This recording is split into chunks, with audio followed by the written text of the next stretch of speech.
Hello बच्चों, कैसे हैं आप सभी। मुझे उम्मीद है कि आप बड़े अच्छे होंगे और बेहतरीन ढंग से पढ़ रहे होंगे। आप सभी का स्वागत है ज्योग्राफी पाठशाला में। हमारी भूगोल की यात्रा चल रही है बेटा, जिसमें हम जो पिछले वीडियो में हमने जो पढ़ा था, हमने ज्वालामुखी के बारे में पढ़ा था। ज्वालामुखी क्या है? एक प्रत्यक्ष स्रोत है जो हमें पृथ्वी के धरातल के बारे में, आंतरिक भाग के बारे में जानकारी देता है। हम यहाँ पर बेटा पॉइंट्स टू पॉइंट पढ़ रहे हैं। एनसीईआरटी के साथ में कुछ अलग फैक्ट्स भी आपके सामने ला रहा हूं कि जिससे आप जब भी कभी एग्जाम दें तो आपको काफी कोई परेशानी नहीं हो, काफी सहूलियत हो। तो हम थोड़ा रिकेप करें, हमने क्या पढ़ा था। ये आपके सामने ज्वालामुखी दिख रहा है। तो हमने सर ये पढ़ा कि ज्वालामुखी होता क्या है। हमारे दिमाग में था और आपने बताया कि ज्वालामुखी क्या होता है। एक छिद्र होता है जहां से गैस, धूल, राख के कण, लावा, ये सब कुछ निकलता है। फिर हमने ज्वालामुखी के अंग पढ़े। अंग में हमने पढ़े कि यहाँ पर एक मैग्मा चैम्बर होगा, यहाँ पर वेंट होगी, छिद्र होगा। छिद्र बड़ा हो जाएगा तो क्रेटर बन जाएगा, और बड़ा हो जाएगा तो वो कॉल्डेरा बन जाएगा। ये सब चीजें हमने पढ़ी। हमने पर्वत की बात भी करी, ज्वालामुखी पर्वत की भी बात करी। फिर इसके बाद हमने बाद में बात करी कि ज्वालामुखी से जो निस्सृत पदार्थ होते हैं, जो पदार्थ निकलते हैं, उनके बारे में बात करी। 3 प्रकार के पदार्थ होते हैं बेटा, इस तरीके से आप बना भी सकते हैं। एक तो होता है आपके पास में गैस व जलवाष्प होता है। दूसरा आपके पास में होता है आपके विखंडित पदार्थ होते हैं जो लावा के जमने से बनते हैं। जो लावा के जमने से बनते हैं वो पदार्थ होते हैं, विखंडित पदार्थ होते हैं। और एक लावा होता है आपके पास में। देखिए, गैस के अंदर वाष्प में मैंने बताया था, वाष्प सबसे ज्यादा होती है, 70% होती है। गैस में कार्बन डाइऑक्साइड होता था, बताया था आपको मैंने। आपको कार्बन डाइऑक्साइड बताया, नाइट्रोजन बताया, सल्फर बताया, आपको हाइड्रोजन है, क्लोरीन है और आर्गन बताया। सबसे ज्यादा गैस जो होती है वो सल्फर होती है। ज्वालामुखी में जो निकलने वाली गैसों में सबसे ज्यादा सल्फर होती है। मैं जो भी पॉइंट्स बोल रहा हूं बेटा, उनको बड़े ध्यान से सुनिए, यहीं से क्वेश्चन बनते हैं। एनसीईआरटी की बुक्स बहुत अच्छी है, लेकिन कहां पर क्या क्वेश्चन बनने वाले हैं वो चीज आपको बताना चाह रहा हूं मैं आपसे। विखंडित पदार्थ में वहां पर उन्हें शब्द दे रखा है कि विखंडित पदार्थ या ज्वालाखंड जो हैं उनके लिए उन्होंने दिया है पायरोक्लास्टिक, यानी पायरोक्लास्टिक शब्द दिया है।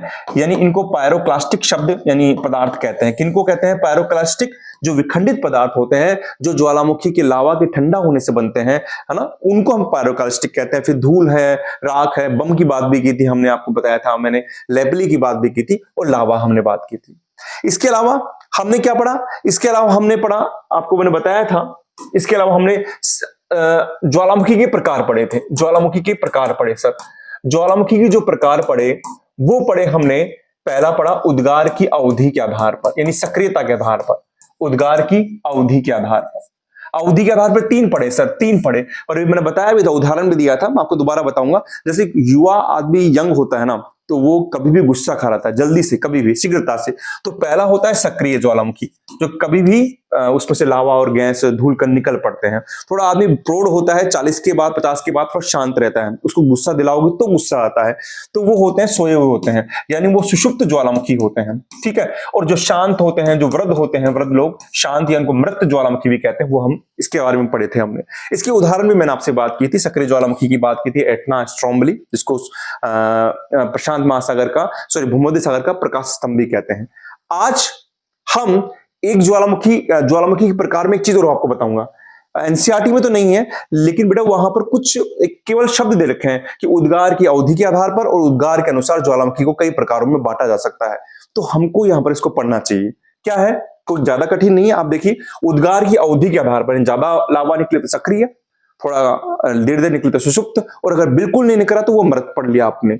एक है उद्गार के आधार पर ज्वालामुखी के प्रकार, ये हम पढ़ेंगे। उद्गार के आधार पर ज्वालामुखी के प्रकार, है ना। आज हम ये टॉपिक शुरू कर रहे हैं यहां से। आपने लावा भी पढ़ा था, आपको याद हो, लावा पढ़ा था, क्षारीय और अम्लीय। देखिए, उद्गार की अवधि के, उद्गार के आधार पर ज्वालामुखी कैसे होगा, यानी ये समझिए कि यहां से मैग्मा चैम्बर है, यहां से आपकी ज्वालामुखी, आपकी वेंट है। और क्या होगा, अगर लावा या तो होगा किसी छिद्र के आधार पर इस तरीके से निकले, है ना, यानी केंद्रीय उद्गार, यानी केंद्र, किसी केंद्र के आधार पर निकले, या फिर हो सकता है कि किसी सतह पर एक दरार आ जाए और उस दरार में से जो आपके लावा निकल जाए, दरार में से लावा निकल जाए। यानी 2 प्रकार से लावा होंगे। एक तो होंगे केंद्रीय उद्गार वाले ज्वालामुखी, केंद्रीय उद्गार वाले ज्वालामुखी, उद्गार वाले ज्वालामुखी होंगे, बात समझ रहे हैं आप? केंद्रीय उद्गार यानी आपका लावा किस प्रकार से निकल रहा है उसके आधार पर बांटा है। पहला था कि लावा की अवधि के आधार पर बांटा था, तो पहला तो होगा केंद्र के आधार पर, केंद्रीय उद्गार वाले, और दूसरा हमारे पास में हो सकता है दरारी उद्गार वाले ज्वालामुखी, जो बिल्कुल दरार में से निकलते हैं, बिल्कुल शांत होते हैं, दरारी उद्गार वाले ज्वालामुखी। अब क्वेश्चन कहां से बनता है? आपके पास में एनसीईआरटी में बस इतना ही दे रखा है कि ज्वालामुखी को कई प्रकार में बांटा गया है, लेकिन क्वेश्चन क्या बन रहा है? देखिए आप, क्वेश्चन कहां से बने? क्वेश्चन यहां से बनता है, केंद्रीय उद्गार वाले ज्वालामुखी 4 प्रकार के होते हैं। पहला होता है आपके पास में हवाई तुल्य ज्वालामुखी, हवाई तुल्य ज्वालामुखी, ये ज्वालामुखियों के प्रकार के आधार पर है। दूसरा आपका है स्ट्रोमली, जो हमने पढ़ा था अभी हमने, भूमध्य सागर का प्रकाश स्तंभ, स्ट्रोमली तुल्य ज्वालामुखी उनके जैसे। तीसरा आपके पास में विसुवियस तुल्य ज्वालामुखी, और अंतिम है पीलियन तुल्य ज्वालामुखी, पीलियन तुल्य ज्वालामुखी, पीलियन तुल्य ज्वालामुखी। मुझे उम्मीद है कि आप चीजें समझ रहे होंगे बेटा। आप 11th के विद्यार्थी हैं बेटा, तो सबसे अच्छी बात है कि आपके पास बोर्ड तो है नहीं, तो आप जितनी नई चीजें सीख सकते हैं, नई चीजें आप सीखें, वो आपके लिए बेहतर होगी। आप यूं मत सोचिए कि ये तो हमारे कोर्स में नहीं है, ये बुक में नहीं है। अरे आप सीखिए, जिससे कि आप जब 12th के बाद कंपटीशन एग्जाम देंगे, आजकल के बच्चे बेटा 9th और 10th में गोल सेट कर लेते हैं क्या पढ़ना है, तो आपके लिए काफी बेनिफिशियल रहेगी। तो हवाई तुल्य ये सबसे शांत ज्वालामुखी होते हैं, आप ये मानिए, और जैसे जैसे हम आगे बढ़ते रहेंगे, जैसे जैसे हम नीचे बढ़ते रहेंगे, वैसे वैसे इनकी सक्रियता बढ़ती रहेगी। सबसे खतरनाक, सबसे विस्फोटक ज्वालामुखी होता है वो पीलियन तुल्य ज्वालामुखी होता है। सबसे विस्फोटक ज्वालामुखी होता है वो पीलियन तुल्य ज्वालामुखी होता है। सबसे शांत कौन सा होता है? हवाई तुल्य होता है। उससे थोड़ा सा स्ट्रोम्बली थोड़ा कठिन होता है, थोड़ा कठिन से मतलब क्या कहें, थोड़ा सा विस्फोटक होता है, उससे विस्फोटक होता है। पीलियन नाम दिया गया इनके वैज्ञानिक के आधार पर, एक वैज्ञानिक थे जिनके आधार पर दिया गया। और दरारी उद्गार वाले ज्वालामुखी आप बात कर सकते हैं, हमारे दक्षिण का पठार है, जो हमारा महाराष्ट्र का पठार, वो सब इनसे बना हुआ है, बिल्कुल शांत प्रकार से पठार के रूप में बनते हैं। तो ये हमने पढ़ लिया है। अब आज हम एक नई टॉपिक पढ़े इसके अंदर, ये आपने दरारी उद्गार के आधार पर पढ़ लिया है। अब देखिए आप, अब आपके दिमाग में, हमारे दिमाग में चल रहा है कि सर आपने बताया कि जो मैग्मा चैम्बर होता है वो लावा बाहर आता है, और लावा बाहर आने के बाद में कई प्रकार की आकृतियां बनती हैं। वो आकृतियां एक बार मैं आपको दिखाना चाहूंगा। जैसे देखिए आप यहां पर देखिए, ये आपको, मुझे उम्मीद है कि आपको दिख रहा होगा, ये आपका क्या है, यहां से ले लेते हैं, ये आपका क्या है बेटा, ये आपका आधार है, धरातल है। अब क्या हो रहा है, धरातल के अंदर भी कुछ आकृतियां बन रही है। देखिए जैसे यहां पर ये आकृति बन रही है, यहां पर ये आकृतियां बन रही है, यहां पर ये वाली, इस तरीके से आकृतियां बन रही है। आप इधर देखेंगे, आपकी बुक्स में देखेंगे तो यहां पर आकृतियां बन रही है, और बाहर भी आकृतियां बन रही है। ये देखिए बाहर भी आकृतियां बन रही है, ठीक है ना। तो मतलब धरातल के बाहर भी बन रही है, धरातल के अंदर भी बन रही है। हमको दोनों प्रकार की आकृतियों को पढ़ना है। जो बाहर वाली आकृति है वो क्या हो जाएगी आपके पास में, ज्वालामुखी के द्वारा जो बाह्य निर्मित आकृतियां हो जाएगी। बाह्य निर्मित आकृतियां यानी जितने भी ज्वालामुखी पर्वत हैं, जो धूल के कण है, राख है, जिनसे जो ज्वालामुखी पर्वत बनेंगे, उन सब के बारे में बात करेंगे। और अंदर के बारे में कि जैसे मान लीजिए, मैं आपको छोटा सा उदाहरण देता हूं कि आपकी क्लास में सर है, प्रिंसिपल सर है, उन्होंने कहा कि किसी बेटे को कहा कि कक्षा 12 में जाइए और ये काम कीजिए। वो कक्षा 12 में जाने से पहले, वो यहां से निकल रहा है, कक्षा 12 में जाने से पहले वो कक्षा किसी सर ने बुला लिया तो 7th में चलेगा, वो और कहीं चलेगा, फिर कहीं पर चलेगा, एंड में वो जाएगा तो यहीं पर ही, लेकिन वो कहीं पर और जगह चलेगा। तो वही लावा की कहानी है, मैग्मा की कहानी है। मैग्मा धरातल पर आने से पहले कहीं अंदर कहीं पर भी चले जाता है, और वहां जमकर जो आकृतियां बना देता है उसको हम अंतर्वेदी यानी अंतर्वेधी आकृतियां कहते हैं, अंतर्वेधी आकृतियां कहते हैं। और ये सब किस पर निर्भर है, ये सब लावा पर निर्भर है। तो हम इसको पढ़ेंगे, बड़ा मजा आएगा शांत तरीके से। तो पहले हम पढ़ रहे हैं आउटर की, पहले हम कौन सी पढ़ेंगे, आउटर की। देखिए क्या है इसके अंदर, आप समझिए इसके अंदर आउटर की आकृतियों में आप समझिए कि आपको ये समझिए कि यहां पर धरातल है, ये आपकी वेंट है, यहां से लावा आ रहा है। लावा अगर धरातल के अंदर ही कहीं पर जम जाता है तो ये अंतर्वेदी आकृतियां हो गई, और जो बाहर बनाएगा वो बाह्य आकृतियां हो गई। ये हम समझ रहे हैं। तो हम जो पढ़ने जा रहे हैं वो है कि ज्वालामुखी द्वारा निर्मित बाह्य स्थलाकृतियां, बाह्य स्थलाकृतियां। अब वो क्या है वो आप समझिए। देखिए आप, इसका मतलब आपके दिमाग में क्लिक हो जाना चाहिए कि यहां लावा की बात हो रही है, मैग्मा की बात नहीं हो रही। लावा बाहर आ रहा है ना, और लावा बाहर आने के बाद में जो आकृतियां बना रहा है उनकी बात कर रहे हैं। तो पहली जो आकृति है वो पहली हम लेते हैं, यहां पर बड़े आराम से लेंगे। यहां पर पहली जो आकृति है बेटा उसका नाम है शील्ड ज्वालामुखी। क्या नाम है? शील्ड ज्वालामुखी। शील्ड ज्वालामुखी पर्वत, शील्ड ज्वालामुखी पर्वत। अब ये होते क्या है देखिए आप, देखिए शील्ड ज्वालामुखी पर्वत क्या होते हैं। आपने कभी ढाल देखी है तलवार के साथ में? तलवार तो आपकी इस तरीके से होती है, तलवार आपकी इस तरीके से हो जाएगी, है ना, लेकिन ढाल कैसे होगी? ढाल इस तरीके से होती है, ठीक है। तो ये कैसे बनते हैं देखिए आप, ये इस तरीके से बनते हैं कि यहां से जो लावा निकल रहा है आपके पास में, यहां से जो लावा निकल रहा है, ये लावा निकल रहा है, ये लावा जो निकला है ना बेटा ये बहुत पतला होता है। तो लावा पतला होता है, तो लावा मैंने बताया था कि यहां पर जो लावा होगा वो कैसा होगा। लावा के कई प्रकार बताए थे। लावा यहां पर पतला होता है, साथ में यहां पर हल्का होता है। जब पतला और हल्का होगा तो ये ऊपर उठेगा नहीं, आराम से बहेगा, और बहकर ये क्या करता है, ज्यादा ऊंचे पर्वत नहीं बनाता है, कम ढाल वाले पर्वतों का निर्माण कर लेता है। कम ढाल वाली, एक तरीके से शील्ड की तरह। देखिए आप, शील्ड होती है ना, जैसे इसको पकड़ लीजिए आप और ये कर लीजिए, शील्ड हो गई। इसको पकड़ लीजिए और इस तरीके से ढाल हो गई एक तरीके से।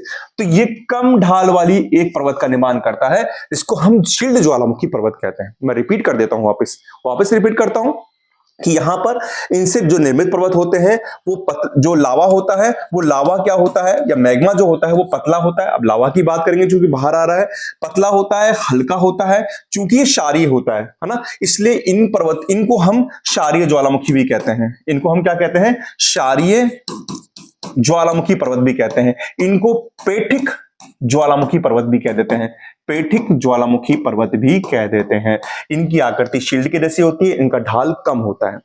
समझ रहे हैं आप? तो ये शील्ड ज्वालामुखी पर्वत होता है। पहला आपका दे रखा है शील्ड ज्वालामुखी पर्वत, है ना।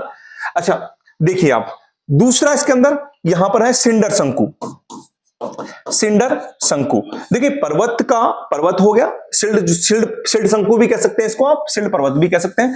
शंकु का बड़ा रूप पर्वत होता है। जैसे मान लीजिए कोई ढाल बन गई है, इसमें और ज्यादा जमा होता जाएगा तो पर्वत बन जाएगा। तो दूसरा है सिंडर शंकु।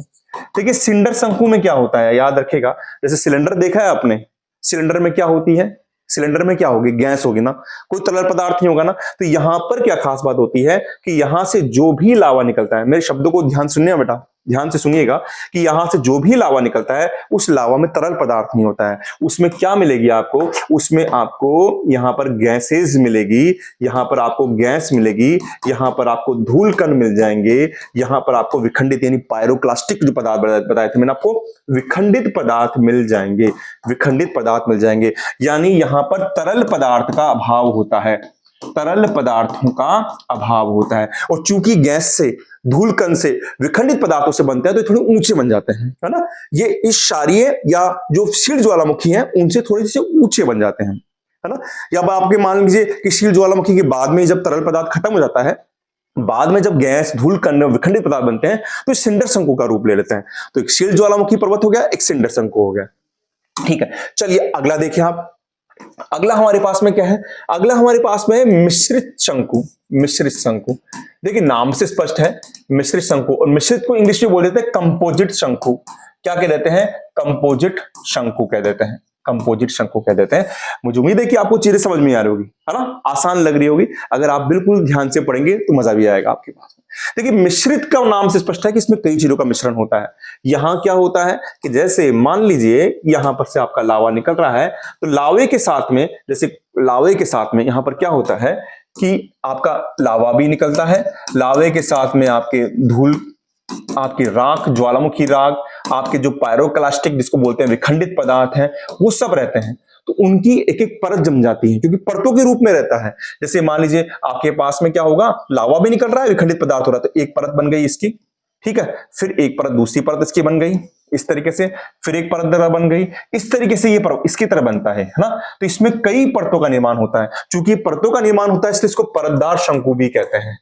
क्या कहते हैं इसको? परतदार शंकु भी कहा जाता है। इसका नाम परतदार शंकु भी होता है। क्लियर है ना बिल्कुल आपके सामने।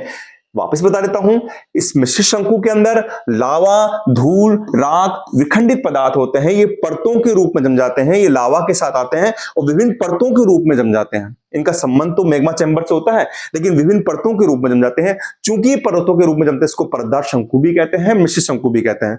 इसका उदाहरण, जो बेस्ट उदाहरण लेंगे अपन, आप बाद में रिकॉल, ध्यान रखिएगा, बाद में काम आता है, बहुत ही फेमस है, फ्यूजियामा। एक पर्वत का नाम है फ्यूजियामा पर्वत है, ज्वालामुखी पर्वत है। और ये फ्यूजियामा ज्वालामुखी पर्वत मिलेगा आपको जापान में मिलेगा। कहां मिलेगा? जापान में मिलेगा। आपसे चाहे ये नहीं पूछे कि फ्यूजियामा ज्वालामुखी पर्वत मिश्र शंकु का उदाहरण है, लेकिन आपसे ये पूछ सकता है कि फ्यूजियामा जो ज्वालामुखी पर्वत है वो कहां पर है? वो जापान के अंदर है और वो किसका उदाहरण है। ठीक है, तो आपके पास में क्या क्या पढ़ लिया हमने सर शील्ड ज्वालामुखी पढ़ लिया, हमने शील्ड शंकु पढ़ लिया, जिसके अंदर क्या होता है, जिसके अंदर लावा बिल्कुल पतला होता है, तो ऊंची पर्वत नहीं बनते। सिंडर में केवल मतलब तरल पदार्थ ही नहीं होता है ना। फिर आपने मिश्र शंकु पढ़ा है। एक और देखिए आप, इसका आपकी बुक में नहीं दे रखा लेकिन बहुत अच्छा है, उसको बोलते हैं परिपोषित शंकु। परिपोषित शंकु, देखो परिपोषित से मतलब क्या है बेटा? परिपोषित का मतलब होता है कि आप किसी और से पोषण ले रहे हैं। जैसे मान लीजिए मैं एक उदाहरण लूंगा, आपके पास में यहां पर से आपके वेंट है ना। अब यहां वेंट से क्या हो रहा है कि ये मुख्य वेंट है, अब यहां पर से आपका ये मैग्मा चैम्बर है, यहां से आपके क्या हो गया है कि एक ज्वालामुखी पर्वत या शंकु का निर्माण हो गया है। लेकिन होता क्या है, इस वेंट से कई नलिकाएं निकल जाती हैं, इस वेंट से, मुख्य वेंट से कई नलिका निकल जाती है, और ये निकलने के कारण कई प्रकार के शंकुओं का निर्माण हो जाता है। जैसे यहां पर भी बन गया, यहां पर भी बन गया, यहां पर भी बन गया, तो इसको हम परिपोषित शंकु कहते हैं। जब मुख्य वेंट से कई प्रकार की वेंटें निकल जाती है, कई प्रकार की नलियां निकल जाती हैं, तो उससे परिपोषित शंकु का निर्माण होता है। तो हमारे पास में हमने क्या क्या पढ़ लिया, देखिए आप थोड़ा सा रिकॉल करें। हमने सर शील्ड पढ़ लिया, जिसके अंदर हमने बात किया कि लावा पतला होता है, पर्वत ऊंचे नहीं बनते हैं। इसका नाम क्षारीय शंकु भी कहते हैं, ज्वालामुखी पर्वत भी कहते हैं, इसको पेटिक ज्वालामुखी पर्वत भी कहते हैं, है ना। अच्छा एक बात और सुनिए, ये हवाना प्रकार के होते हैं, जैसे मैंने बताया था ना हवाना तुल्य, जो बताया था मैंने आपको उद्गार के अनुसार, जो हवाना तुल्य जो सबसे शांत होते हैं, तो ये शांत ज्वालामुखी पर्वत ही है बेटा, बिल्कुल शांत है, कोई दिक्कत नहीं होती है इसके अंदर। तो ये हवाना तुल्य, दिक्कत तो है, ऐसा नहीं आप चल जाए पास में, लेकिन इतना विनाशकारी नहीं होते हैं, हवाना तुल्य प्रकार के ज्वालामुखी होते हैं, है ना। दूसरा हमने क्या पढ़ा? सिंडर पढ़ लिया सर, जिसमें राख और धूलकण होती है, तरल पदार्थ नहीं होता। तीसरा आपने क्या पढ़ लिया? आपने सर मिश्रित पढ़ा दिया सर, मिश्रित पढ़ा दिया। चौथा आपने क्या पढ़ा है सर? चौथा आपने शील्ड हो गया, यहां पर मार्किंग थोड़ी गलती हो गई थी, 3rd नंबर का है। और आपके 4th हो गया आपका परिपोषित शंकु हो गया। 4th कौन सा हो गया? परपोषित शंकु हो गया है, परपोषित शंकु हो गया। देखिए अंतिम और कर लीजिए, यहां पर अम्लीय है ना, इसमें है, आप कर सकते हैं, अम्लीय शंकु पर्वत कैसे होगा? इसमें लावा क्या होगा बेटा? गाढ़ा होगा, है ना, चिपचिपा होगा। अच्छा मुझे बताइए, मैं आपसे रिकॉल करवा रहा हूं, अम्लीय शंकु जो पर्वत होगा ना, इसमें सिलिका की मात्रा ज्यादा होगी कम होगी? सिलिका की मात्रा क्या होगी? ज्यादा होगी। जब सिलिका की मात्रा ज्यादा होगी तो वो क्या होगा? गाढ़ा हो जाएगा। जबकि यहां पर शील्ड ज्वालामुखी पर्वत में सिलिका की मात्रा कम होती है। ठीक है, तो ये क्या होते हैं? बड़े ऊंचे ऊंचे पर्वत बनते हैं, क्योंकि यहां पर लावा निकलता है, निकलते जम जाता है, फिर निकलता है, फिर जम जाता है, निकलते जम जाता है, ये फैलता नहीं है। इसलिए अम्लीय शंकु पर्वत थोड़े से बड़े होते हैं, ऊंचे होते हैं, और इसका उदाहरण है स्ट्रोम्बली ज्वालामुखी पर्वत। यानी आपसे कोई पूछे कि अम्लीय जो शंकु होते हैं या ज्वालामुखी पर्वत होते हैं, किसका उदाहरण है? स्ट्रोम्बली के हैं। जबकि आपसे पूछे कि शील्ड ज्वालामुखी पर्वत या क्षारीय ज्वालामुखी पर्वत किसका उदाहरण है, तो आप बोलेंगे ये हवाना तुल्य ज्वालामुखी पर्वत के उदाहरण है। तो ये चीजें आपने पढ़ ली हैं, बताइए कैसा लगा? मजा आया ना आपको? तो आपने क्या क्या पढ़ा? हम केवल धरातल की बाहर की बात कर रहे हैं, बाह्य स्थलाकृतियों की बात कर रहे हैं, और बाह्य स्थलाकृतियों में हमने शील्ड पढ़ लिया है, सिंडर पढ़ लिया है, सब पढ़ लिया हमने। अब अंत में एक और हम पढ़ते हैं जो काफी महत्वपूर्ण है, और इसको बोलते हैं हम मध्य अटलांटिक कटक। 5वां नंबर ले लीजिए, मध्य अटलांटिक कटक। शायद इसके लिए मेरे पास कोई डायग्राम होना चाहिए था, हम डायग्राम की बात करें, देखते हैं डायग्राम होना चाहिए। हाँ देखिए आप, ये यहां पर हम देख लेते हैं और भी, कि जैसे ये वाला जो पर्वत है इसको देख लीजिए। हाँ ये जो पर्वत है क्रेटर वाला, ये वाला, तो ये देखिए आप, ये बिल्कुल कम ढाल वाला है, तो ये आपका कौन सा है? ये मंद ढाल वाला है, तो ये आपका कौन सा है? ये शील्ड वाला ज्वालामुखी पर्वत हो गया। ये आपका शील्ड के अलावा हम क्या कह सकते हैं? क्षारीय भी कह सकते हैं, ये पेटिक भी कह सकते हैं। ये आपका कौन सा हो गया? यहां से निकल रहा है, तो इसको आप क्या कह सकते हैं? सिंडर शंकु कह सकते हैं। थोड़े से ऊंचे होते हैं, इसमें गैस धूलकण होती है ना, इस तरीके से हम बात कर सकते हैं इसके अंदर। अच्छा देखिए, अब ये आ गया मध्य अटलांटिक कटक, यहीं पर ले लेते हैं, ज्यादा अच्छा रहेगा। मध्य अटलांटिक कटक क्या होती है? मध्य अटलांटिक कटक, इसको हम नेक्स्ट चैप्टर में बड़े विस्तार से पढ़ेंगे, लेकिन फिर भी मैं आपको बताना चाहूंगा जिससे आपके पास में थोड़ा बेसिक अच्छा हो जाए। मुझे उम्मीद है कि बेटा आपको समझ में आ रही होगी। आप प्लीज मुझे कमेंट बॉक्स में बताइए कि मैं कहां पर सुधार कर सकता हूं। आप वीडियो देखिए, आपके लिए काफी बेनिफिशियल होंगे। आपको सब चीजें मैं एक मंच पर लाने का प्रयास कर रहा हूं, मध्य अटलांटिक कटक क्या होते हैं समझिए आप। इससे पहले आपको ध्यान रखना पड़ेगा प्लेटें क्या होती है ना। हम एक बार इसको थोड़ा सा छोटा कर लें, ज्यादा अच्छा रहेगा। एक सेकेंड, थोड़ा सा इसको, हाँ ओके जी, अब सही है। देखिए आप यहां देखिए आप, देखिए मध्य अटलांटिक कटक कहां होंगे, ये बात हो रही है मध्य महासागरीय कटक कह सकते हैं इसको, पहले मध्य महासागरीय कटक होंगे। मध्य महासागरीय कटक के नाम ले लेते हैं हम, है ना। ये तो उदाहरण है इसका, मध्य महासागरीय कटक, ये महासागरों में होता है। होता क्या है आप समझिए, मैंने आपको बताया था कि स्थल मंडल क्या होता है, और आपको मैंने बताया था कि प्लेटें क्या होती है। आपके 0 से स्टार्ट करते हैं, 0 से लेकर 30 तक आपका क्रस्ट होता है, और जो 100 किलोमीटर तक का जो मेंटल का ऊपरी भाग होता है, ये मिलाकर आपका स्थल मंडल होता है ये। और इसी को हम क्या कहते हैं, इसी को ही हम प्लेटें कहते हैं। क्या कहते हैं बेटा, इसी को प्लेटें कहते हैं। अब हो क्या रहा है समझिए आप, ये प्लेट है, एक बात कीजिए, एक ये प्लेट है और एक प्लेट है, यहां से रेडियोएक्टिव पदार्थ है। रेडियोएक्टिव पदार्थ से क्या निकल रही है, यहां से संवहन धाराएं निकल रही है।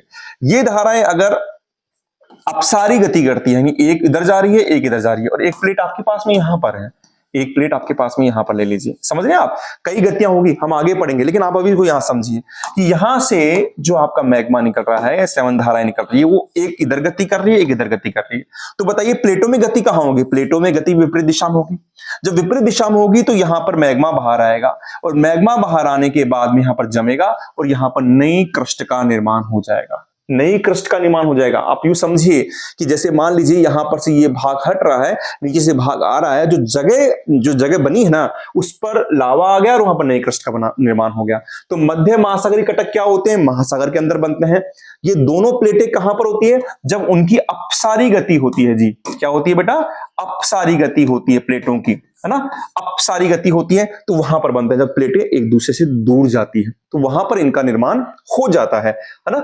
और यहां पर इनको रचनात्मक किनारे भी कहते हैं। कुल मिलाकर अगर पूरी बात करें तो 70,000 किलोमीटर हमारे पास मध्य महासागरीय कटक है, और मुख्यतः कटक की बात करें तो आपको मिलेगी अटलांटिक महासागर में, मिलेगी अटलांटिक महासागर के अंदर मिलेगी। अभी हम इसको नक्शे के अंदर बात कर लेंगे, तो उसको हम जरूर नक्शे में देखें। एक बार नक्शे में सारी चीजें देख लेते हैं। आप देखिए ये नक्शा आ गया, वर्ल्ड का नक्शा आ गया।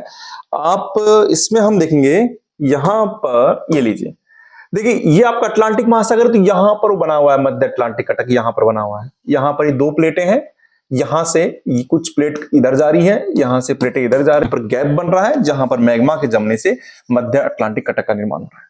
कुछ आपको मैंने नाम लिए थे वो बता देता हूं। कुछ सक्रिय ज्वालामुखी लिया था, एक बार रिकैप कर लेते हैं। उसमें क्या था, एटना, और क्या लिया था, स्ट्रोम्बली। तो वो दोनों यहां पर है, ये आपका इटली है ना। और जिसमें से लिपारी द्वीप, यहां पर एक द्वीप है, आगे पढ़ेंगे तो यहां पर आपका स्ट्रोम्बली है।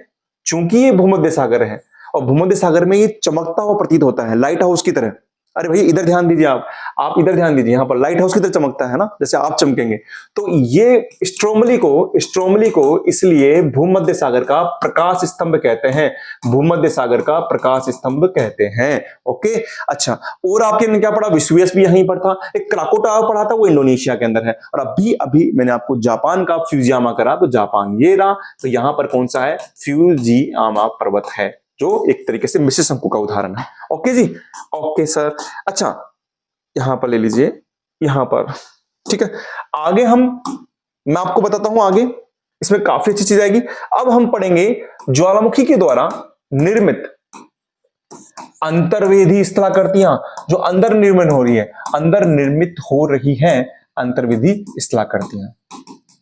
देखिए अगर आप मेरे साथ चलेंगे तो बिल्कुल आपको समझ में आएगा। आप बिल्कुल ध्यान से देखिए चीजों को, क्या हो रहा है। मैं एक बार बात कर रहा हूं कि भैया एक स्थलाकृति को छोड़ो, आप क्या क्या होगा, देखिए आप, ये आपका धरातल है, यहां पर आपके पास में, यहां पर क्या होगा, ये देखिए आप, मैं दूसरा कलर ले लेता हूं थोड़ा सा, ये रेड यहां पर ले लेता हूं। ये आपका मैग्मा चैम्बर है। ओके जी, यहां से आपकी जा रही है क्या, वेंट जा रही है, ज्वालामुखी आपकी नली जा रही है। ये सबको आपने अंक पढ़े हुए हैं ना, तभी तो समझ में आ रहे हैं।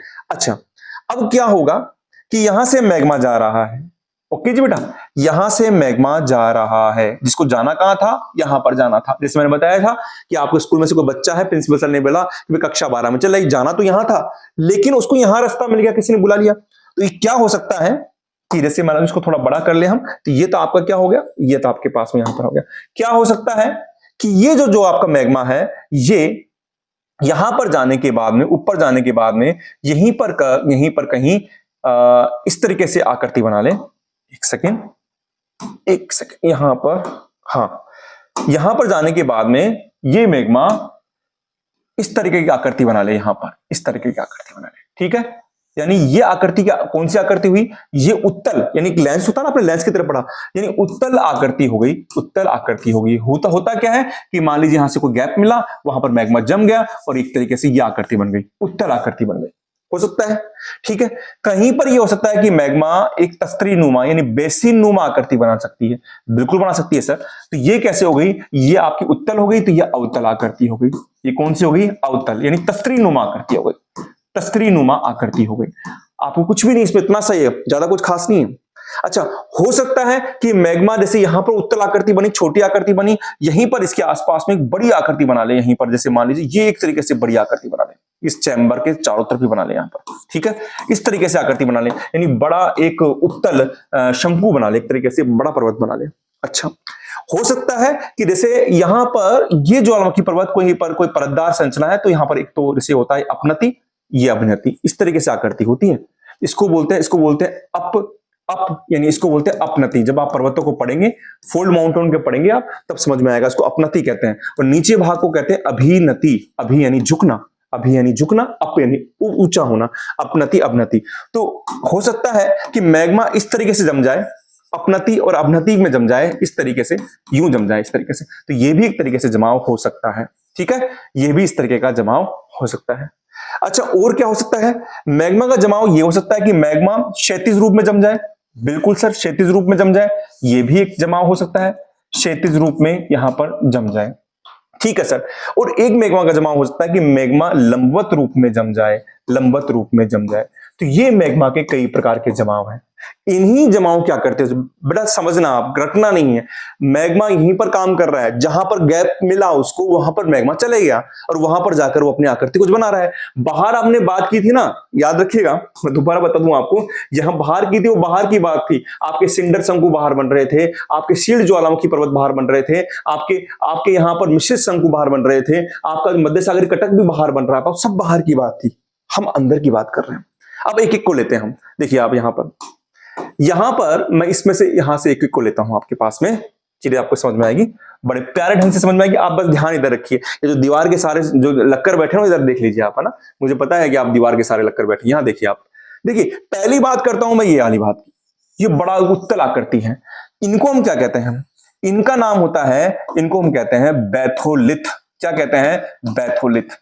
बैथोलिथ, हम सब अंदर की बात कर रहे हैं, तो बैथोलिथ क्या हो जाता है कि अंदर की तरफ एक गुंबदाकार पर्वत बन जाता है, गुंबदाकार, एक गुंबदाकार आकृति होती है, इनकी ढाल क्या होते हैं, तीक्ष्ण होते हैं, एक उत्तल आकृति होती है, उत्तल आकृति होती है, गुंबदाकार आकृति होती है।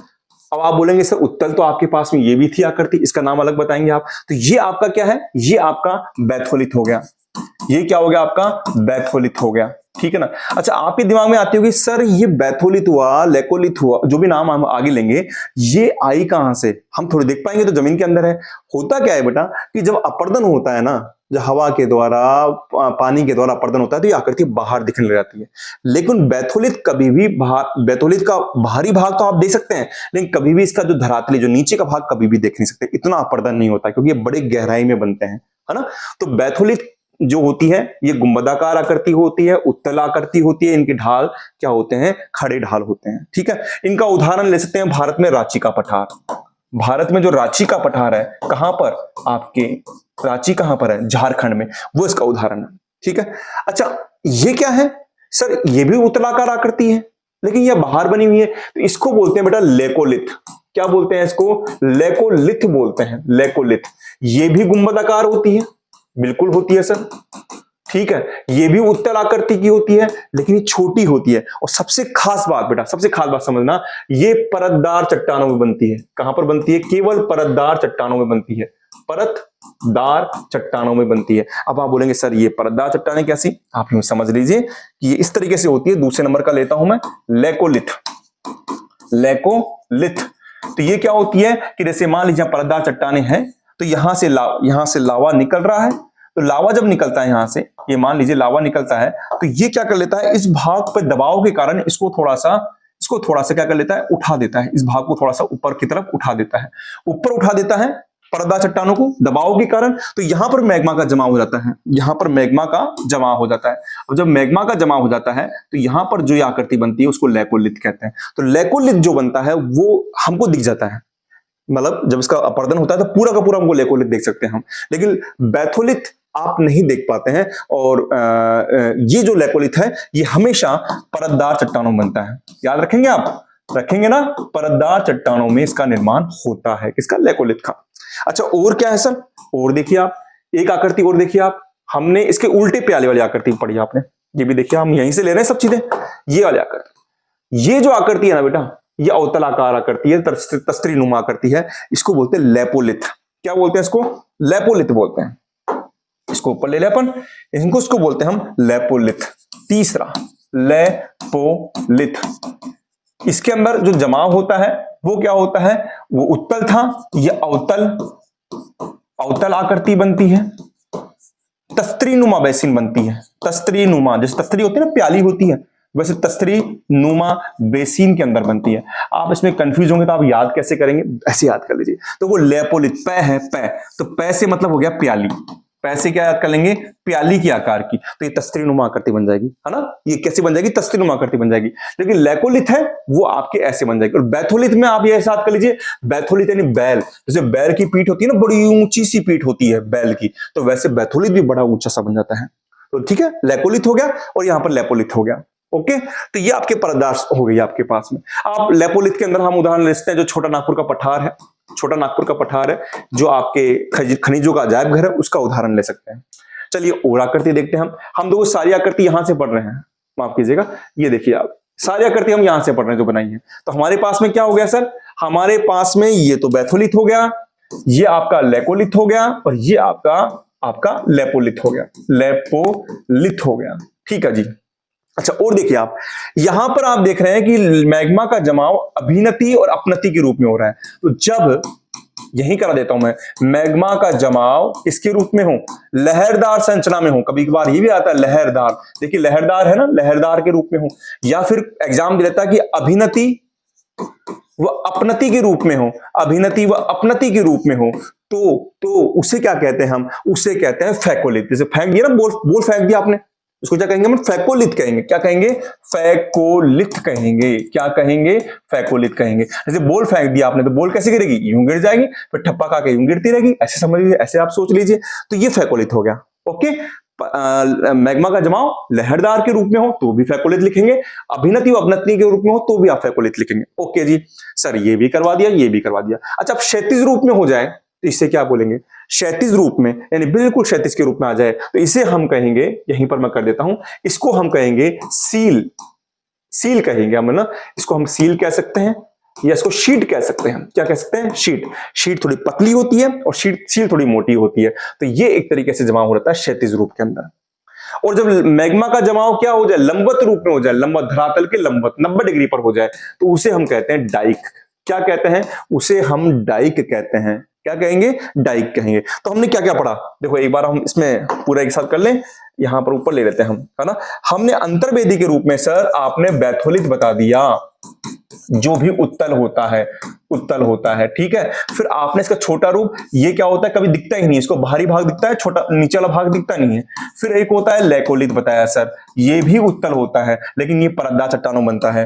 तीसरा आपने क्या कराया सर, आपने लेपोलिथ कराया, लेपो से यानी प्याली रूमा, यानी प्याली के अंदर बनता है, लेपोलिथ हो जाएगा। फोर्थ आपने बना दिया फैकोलिथ बनाया सर आपने, फैकोलिथ लहरदार होगा, अपनति अभिनति के रूप में होगा। आपके पास में पांचवा जो होगा वो होगा आपके पास में सील होगा, या सीट हो सकता है, सील कह सकते हैं आप इसको, जो किसके रूप में होगा, क्षैतिज के रूप में होगा। और छठवा आपका डाइक के रूप में होगा, जो लंबवत होगा। शीट थोड़ी पतली होती है और उसका जमाव थोड़ा मोटा हो जाता है। अच्छा एक बात और देखो, खास बात बता देता हूं तुम्हें, आप देखो बैथोलिथ में भी लिथ आ रहा है, लेकोलिथ में भी लिथ आ रहा है, लिथ। और मैंने आपको पिछले वीडियो में बताया था कि लिथ का मतलब ही होता है चट्टान। लिथ का मतलब क्या होता है, चट्टान। और ये चट्टान ही तो है, जब मैग्मा बाहर जमता है तो भी चट्टान बनती है। ये अंतर्वेदी चट्टानें हैं। आपसे पूछे ज्वालामुखी के द्वारा निर्मित अंतर्वेदी चट्टानों के नाम बताएं, तो आपको यही नाम लेने हैं, अंतर्वेदी, क्योंकि लिथ का मतलब क्या होता है, चट्टान होता है बेटा। ठीक है, तो हमने आज क्या पढ़ा, आपको चीजें समझ में आ गई होगी। आज हमने काफी चीजें पढ़ी हैं। देखिए आप, हमने पहले ज्वालामुखी के बारे में जो पढ़ा था, आज हमारा चैप्टर भी पूरा हो गया है बेटा, पूरा चैप्टर करा दिया मैंने आपको, और कुछ एक्स्ट्रा चीजें भी कराई है। ज्वालामुखी के प्रकार कराए, उद्गार के अवधि के आधार पर, सक्रिय, सुसुप्त और शांत बता दिया। आपको उद्गार के आधार पर ज्वालामुखी प्रकार बताए, केंद्रीय उद्गार वाले ज्वालामुखी जिसमें हवाई सबसे शांत होते हैं, जिनको हम शील्ड ज्वालामुखी भी कहते हैं, है ना। हवाई वही तो है, शील्ड वाले या फिर आपके पैठिक वाले। स्ट्रॉमली और पिलियन सबसे ज्यादा खतरनाक होते हैं, जो वैज्ञानिक के आधार पर है। दरारी उद्गार वाले ज्वालामुखी होते हैं। अच्छा, एक बात और ध्यान रखिए, शील्ड ज्वालामुखी जो है आपके पास में यहां पर, ये क्या होते हैं, हवाई तुल्ले वाले होते हैं, ये बिल्कुल शांत होते हैं क्योंकि लावा बिल्कुल पतला होता है। फिर आगे आपने शील्ड पढ़ा, सिंडर पढ़ा, ये सब पढ़ लिया हमने। मिश्र शंकु पढ़ लिया आपने, परिपोषित अम्लीय पढ़ लिया, ठीक है। आपने मध्य अटलांटिक पढ़ लिया। अच्छा, एक और रह गया बेटा इसके अंदर, थोड़ा सा आप देख लीजिए, बाहर की बात कर रहा हूं, दो चीजें और रह गई, उसको और कर लीजिए आप। एक आप करेंगे, आप इसके अंदर करेंगे लावा प्रवाह क्षेत्र। लावा प्रवाह क्षेत्र, लेकिन लावा प्रवाह क्षेत्र का मतलब होता है कि जब इसको फ्लड भी कहते हैं, यानी जब लावा की बाढ़ आ जाती है। जैसे मान लीजिए यहां से आपके निकल रहा है, लावा निकल रहा है, और लावा पतला है तो वो बहने लग जाएगा, और बहकर क्या बनाएगा, लावा कई किलोमीटर के अंदर बह जाएगा, कई किलोमीटर तक बह जाएगा और एक पठार का निर्माण कर लेगा। और आपसे पूछे लावा प्रवाह क्षेत्र का उदाहरण कौन सा है, तो आप बोलेंगे आपके दक्कन का पठार। क्या बोलेंगे, हमारे भारत का दक्कन का पठार, या फिर हम इसको कह सकते हैं दक्षिण का पठार, या हम इसको कह सकते हैं दक्षिण का पठार। आप डायग्राम लीजिए ना, ये वाला भारत का नक्शा है, तो ये जो हिस्सा है ना, ये वाला हिस्सा, वो लावा प्रवाह क्षेत्र का उदाहरण है, क्योंकि इसमें लावा बहता है। एक अंतिम और बच रहा है आपके पास में, जिसको हम कहते हैं कालडेरा। कालडेरा, या इसको कहते हैं ज्वालामुखी कुंड। ज्वालामुखी कुंड होता है, क्योंकि ज्वालामुखी कुंड मैंने आपको बता दिया था पहले, इसलिए मैंने बताया नहीं था, लेकिन किताब में दे रखा है, वो बता देता हूं आपको कि जब ज्वालामुखी विस्फोट होता है ना छिद्र से, तो छिद्र का थोड़ा बड़ा रूप होता है, उसको क्रेटर कहते हैं। और जब ये क्रेटर जो बनता है, इसके अंदर जब विस्फोट होता है, तो विस्फोट होने के बाद में ज्वालामुखी पर्वत जो होता है ना, जैसे ज्वालामुखी बन गया आपके पास में, ये बन गया है, और ये आपका क्रेटर है, ये क्या है आपका क्रेटर है, और यहां पर अब दोबारा विस्फोट हुआ है। तो दोबारा विस्फोट होने के बाद में आगे भाग न बनने के बजाय ये जो बीच का भाग है, यही धस जाता है, अंदर की ओर धस जाता है, इस तरीके से ये भाग धस जाता है। तो इसको हम कहते हैं कालडेरा, ज्वालामुखी कुंड। ये काफी विस्फोटक होते हैं, यानी ज्वालामुखी छिद्र था, उसमें विस्फोट हुआ, क्रेटर बना। अब क्रेटर में झीलें बताई थी मैंने आपको, जैसे क्रेटर की झीलों का उदाहरण मैं बता दूं आपको, जैसे पुष्कर झील है, वो क्रेटर झील है हमारे राजस्थान की। आपके महाराष्ट्र में लानोर झील आती है, लानोर झील आती है, वो भी क्या है, एक क्रेटर झील का उदाहरण है। लेकिन जब क्रेटर का आप एक ज्वालामुखी विस्फोट हुआ है, तो आपने उम्मीद करी होगी पर्वत बनेगा, लेकिन पर्वत न बनने के बजाय वो पर्वत ही नीचे धस गया। वो पर्वत जो था, वो जो ज्वालामुखी पर्वत जो आपका बड़ा सा बन रहा था, उसी में क्या हो गया, वो नीचे यूं धस जाएगा, जैसे मान लीजिए धस गया इस तरीके से। तो इसको कहते हैं हम कालडेरा कहते हैं, या ज्वालामुखी कुंड कहते हैं, ठीक है। तो ये चीजें हमारे सामने आई हैं, हमने आज काफी अच्छी चीजें पढ़ी हैं। हमने ज्वालामुखी के द्वारा, मैग्मा के द्वारा जो बाहर आकृतियां बनी उनके बारे में पढ़ा, अंदर के बारे में बैथोलिथ, लैकोलिथ, फैकोलिथ, सब चीजों को पढ़ा है। मुझे उम्मीद है कि आपको चैप्टर अच्छा लगा होगा। नेक्स्ट चैप्टर के अंदर हम पढ़ेंगे प्लेटो के द्वारा महाद्वीप विस्थापन सिद्धांत पढ़ेंगे, और आप मैं यकीन मानकर चलिए बेटा, वहां से क्वेश्चन बनते हैं, और यहां से भी मैं आपसे विश्वास के साथ कह सकता हूं, आप ज्वालामुखी से कहीं भी पढ़ेंगे तो यहां से क्वेश्चन बाहर नहीं आएंगे। और नेक्स्ट अभी मैं कल आपके लिए वीडियो लेकर आऊंगा, जिसके अंदर मैं आपके लिए यूपीएससी, आरएस, आपके प्रोफेसर, वहां तक के एग्जाम के क्वेश्चन लेकर आऊंगा, और इन क्वेश्चन को सोल्व कौन करेगा, आप करेंगे। और उसमें लेकर आऊंगा मैं आपके पास ज्वालामुखी वाले, बाद में लेकर आऊंगा, पहले भूकंप वाले लेकर आऊंगा जो पढ़ा दिया आपके। मिलता हूं आपके साथ नेक्स्ट क्लास में। आप बस यूं ही पढ़ते रहिए, इसी विश्वास के साथ रहिए और आगे बढ़ते रहिए। थैंक यू बेटा।